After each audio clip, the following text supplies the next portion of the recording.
मैं तो financially independent रहना पसंद करती हूँ और इसके अलावा हमारी फैमिली की जो फर्स्ट सिलेक्शन है वो जॉब होल्डर गर्ल्स की है, ताकि हमारी जो फैमिली है वो फाइनेंशियली स्टेबल और स्ट्रॉन्ग हो सके।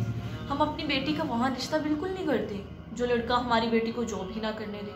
बेटी तुम्हें डाइवोर्स लेना तो मंजूर है, वो ले लेना, लेकिन अपनी जॉब कभी ना छोड़ना। अफसोस हम ख़वातीन ने अपनी सोच को किस कदर महदूद कर लिया हुआ है। इस्लाम ने औरत को कितना बाइज़्ज़त और कितना सेफ मकाम प्रोवाइड किया था ना। इस्लाम ने मर्द को हाकिम बनाया है कि मर्द औरत की तमाम जो ज़रूरियाती ज़िंदगी है उसको पूरा करेगा, उसका ख्याल रखेगा। लेकिन हम ख़वातीन जानबूझकर हम अपने सर पर इतना बर्डन डाल रही हैं। औरत अपने घर की तमाम जिम्मेदारियाँ और फ़राइज़ सर अंजाम देगी जबकि मर्द कमाएगा, लेकिन हम ख़वातीन ने जानबूझकर बर्डन को अपने सर पे डाल लिया हुआ है। Islam does not prohibit women to do any job, but in case of dire necessity they can do job within the framework of Islam. बवक्ते ज़रूरत या बवक्ते मजबूरी औरत जॉब कर सकती है। इस्लाम ने इसको इससे मना नहीं किया, लेकिन इसका ये मतलब भी हरगिज़ नहीं होना चाहिए कि ये तो मेरा शौक़ था और ये मेरी मजबूरी बन गया है तो मैंने जॉब करनी है। नहीं, शौकिया तौर पे, पैशन के तौर पे, टाइम पास करने के लिए औरत जॉब ना करें, क्योंकि अल्लाह ताला ने औरत को कितना सेफ मुकाम दिया ना कि औरत घर में रहे, और जो माशी जिम्मेदारियों का जो ज़िम्मेदार है वो अल्लाह ताला ने एक मर्द को ठहराया है।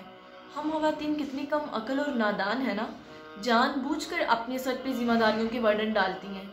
एक तो हमने अपने घर को संभालना होते हैं, दूसरे हमने बच्चे पैदा करने होते हैं, और तीसरा हमने जॉब करनी होती है। और फिर हम माशरे को भी ब्लेम करती हैं कि हमारे पास इतना वक्त कहाँ, हमारी किस्मत में वो टाइम कहाँ कि हम भी सुकून कर सकें, हम भी रिलैक्स कर सकें। तो इसकी ज़िम्मेदार फिर हम खुद हैं, हमारा वक्त नहीं है, हमारा मुआशरा नहीं है, ये हमारी अपनी कोताहियाँ हैं जिनकी सज़ा हमें भुगतनी पड़ती है। हर men duty to produce children and look after them. लेकिन अफसोस हमारी सोच क्या बन चुकी है? हमारी सोच बन चुकी है कि बच्चों का जो फ्यूचर है वो पैसा कमाने से होगा, लिहाजा इसलिए मर्द और औरत दोनों को पैसा कमाना चाहिए। लेकिन जो असल बच्चे का मुस्तकबिल है वो उसकी तरबियत में है। हम क्या करती हैं, हम ख़वातीन नादान है ना कि बच्चों की तरबियत पर वजह देने की बजाय हम जॉब करती हैं कि हम पैसे जमा करें ताकि बच्चों का जो फ्यूचर है वो शाइन हो सके। लेकिन अफसोस इसी नतीजे में, इसी सोच में हम क्या करती हैं, उनका फ्यूचर उनकी तरबियत के हवाले से तबाह कर लेती हैं, बर्बाद कर लेती हैं। तरबियत तो हमने की नहीं होती, बच्चों की जो असल ज़िंदगी है वो उनकी तरबियत में है। एक माँ अपने बच्चे का फ्यूचर उसकी तरबियत करने से ही शाइन कर सकती है। अगर बच्चे की तरबियत अच्छी होगी तो ऑफ कोर्स उसका जो फ्यूचर है वो बहुत अच्छा होगा, लेकिन उसकी तरबियत अगर अच्छी ना होगी, पैसे की रेल पेल होगी, तो उसका फ्यूचर अच्छा हो सकता है?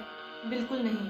लेकिन अफसोस मैंने अपनी आंखों से बहुत सी ऐसी माओं को भी देखा है जिन्होंने सिर्फ और सिर्फ इसी वजह से अपनी बेटियों की डाइवोर्स ले ली, अपनी बेटियों के घर उजाड़ लिए कि हमारा दामाद तो हमारी बेटी को जॉब ही नहीं करने देता।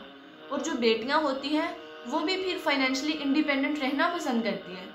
इसी सोच ने हमारी नौजवान बेटियों की तरबियत का बेड़ा गर्क कर दिया हुआ है।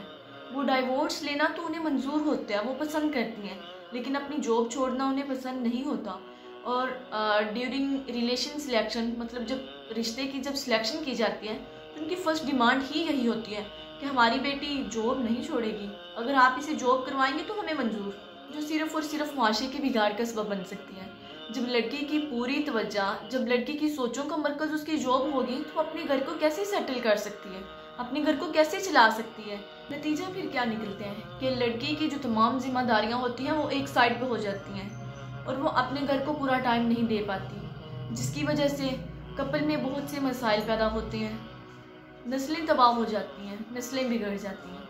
लेकिन बवक्ते मजबूरी, बवक्ते ज़रूरत औरत जॉब कर सकती है, लेकिन उसके लिए भी कुछ लिमिटेशंस हैं जिन्हें औरत को फॉलो करना होता है।